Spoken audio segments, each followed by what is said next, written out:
What's up, y'all? This is Jason. I've been looking on YouTube.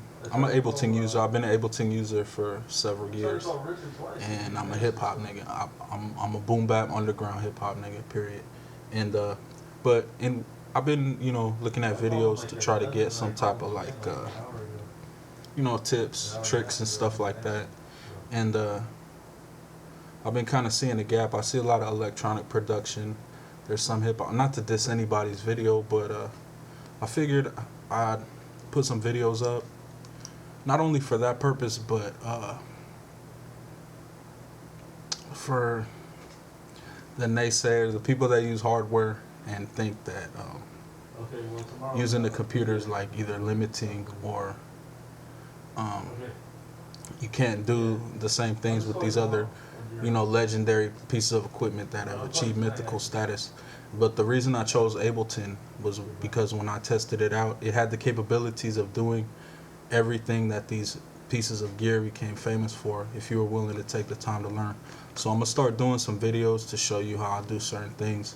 And this video right here is going to be just simple, starting off with chopping a drum break. So to start, we open up Live. I'm using Live 5. These techniques will work in 5, 6, 7, 8.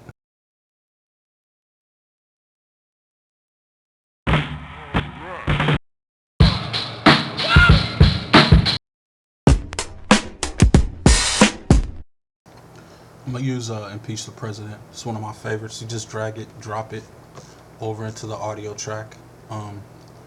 Trim down your warp markers. Make sure it's on warp, loop.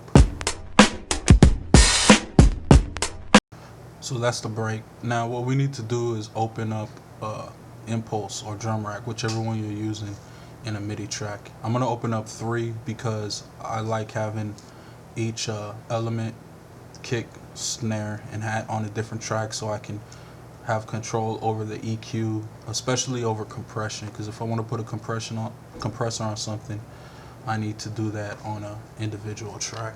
So we have Impulse in track 1, 2, and 3 now. Now we're going to isolate the kick.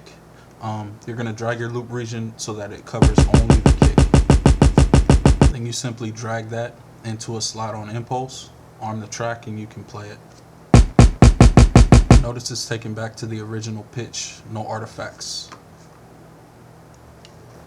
Now we're going to snatch the other kick. I probably like this kick better, so we're going to take 2 of them.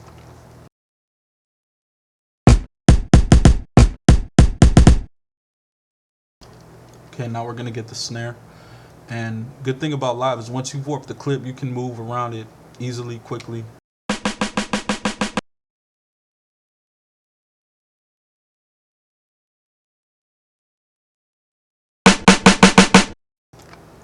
Now the hat.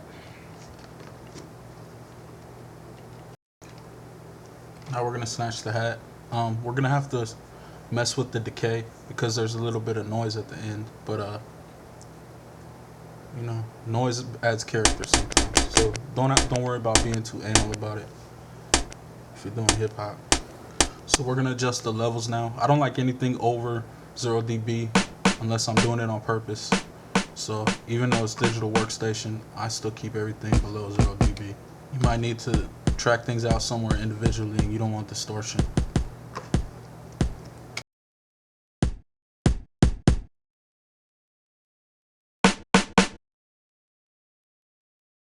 Once we get everything in the green, we're gonna get ready to record. You can set a quantization that'll keep everything on point even if you mess up a little bit. This is a computer, so it's not as good as hardware on exact timing. There's latency issues, so I usually keep quantization on and I adjust my drums after the fact to mimic a more human feel with different tricks. I'll show you that later. So set your tempo, turn on your metronome, double click in the first track to create a 1-bar loop.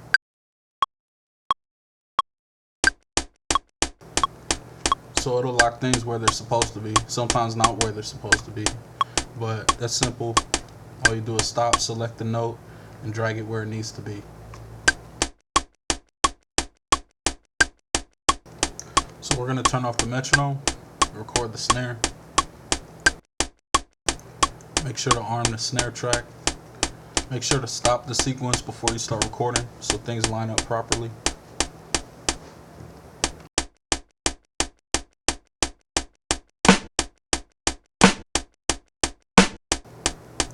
Now I'm gonna play the kick. I want some swing on the kick, but with the quantization on, I'm not gonna be able to do that. It's gonna lock it into a more robotic groove, but we'll fix that. So that right there sounds like way too artificial. So it's simple. All you do is grab the drum that you want swing on and move it forward a little bit, either with the grid on or off.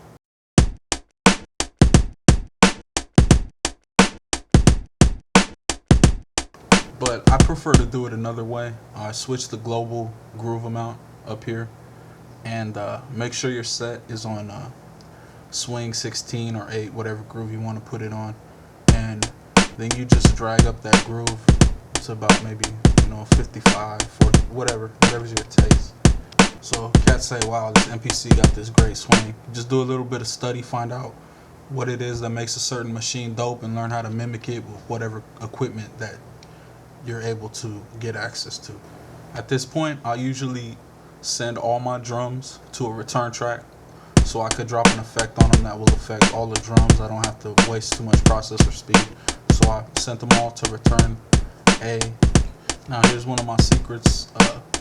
A free plugin you can get, Camel Crusher, and there's a tube on there that sounds hella dope, man. It's great for your drums, dude.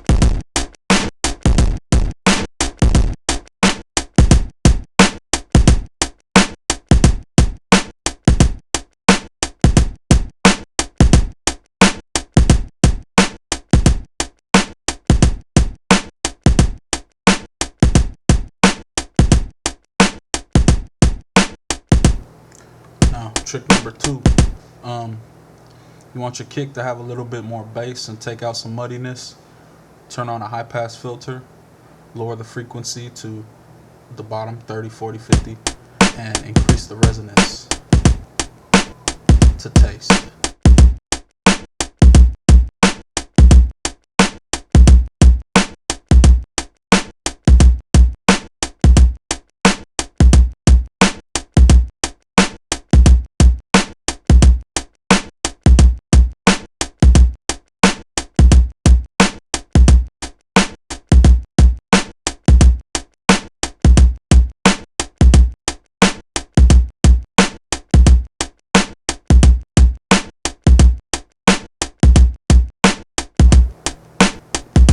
Then I'll just add a little bit of reverb to kind of glue the drums together, give them a little bit more presence.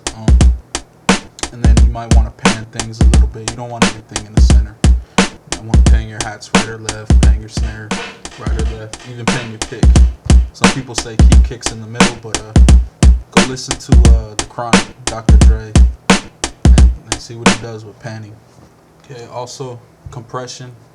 Light compression. These drums are tight as they are, but a little bit of compression can't hurt.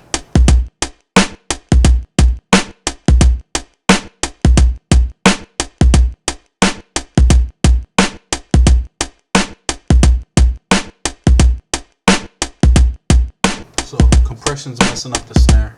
I'm taking it off.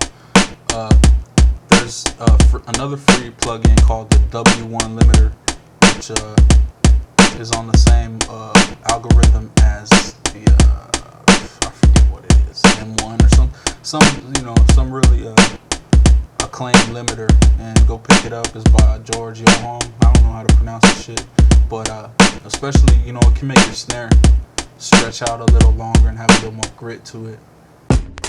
So we'll compare the two.